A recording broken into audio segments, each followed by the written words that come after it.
mere mention of the name brings to mind things so evil, so fantastic, so degrading.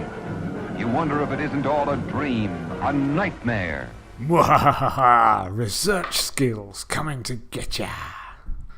Well, last week I got the chance to meet students just about to start their degrees, which was brilliant, but it was difficult to ignore the fact that so many of them expressed anxieties when it came to the dreaded research skills. And of course, it wasn't the idea of research that worried them, it was the statistics. Statistics and their associated mathematical horrors are something of a bogey subject for both students and staff.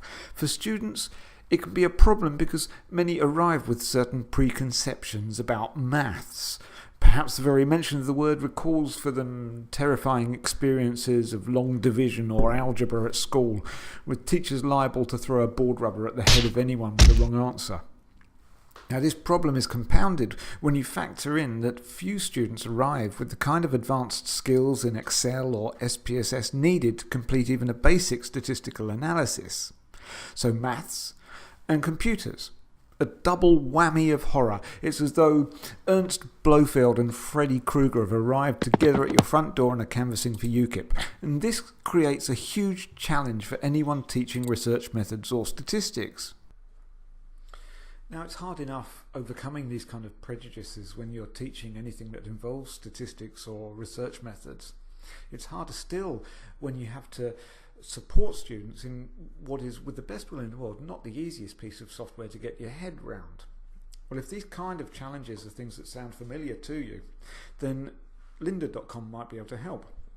Lynda.com's got a range of courses on there covering the basics of using SPSS, both understanding the software itself and using it in particular for academic research. It's also got courses which cover the basics of statistics and statistical analysis.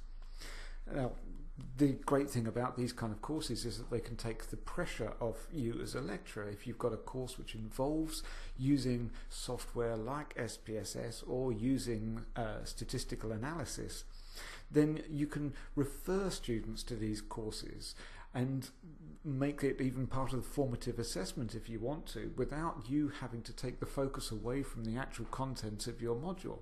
And because when students complete these courses they get a completion certificate, it's even better because they can build that into their portfolio and connect it to their LinkedIn and use it for employability purposes as well.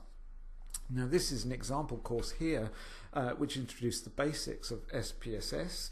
It goes through in methodical detail all the various options for managing, modifying, displaying data from one variable, producing descriptive inferential statistics. Here's Barton Paulson, who's the Associate Professor of Psychology at Utah Valley University, introducing the course. In this course, I'll teach you to use charts such as histograms, bar charts, scatter plots, and box plots to get the big picture of your data.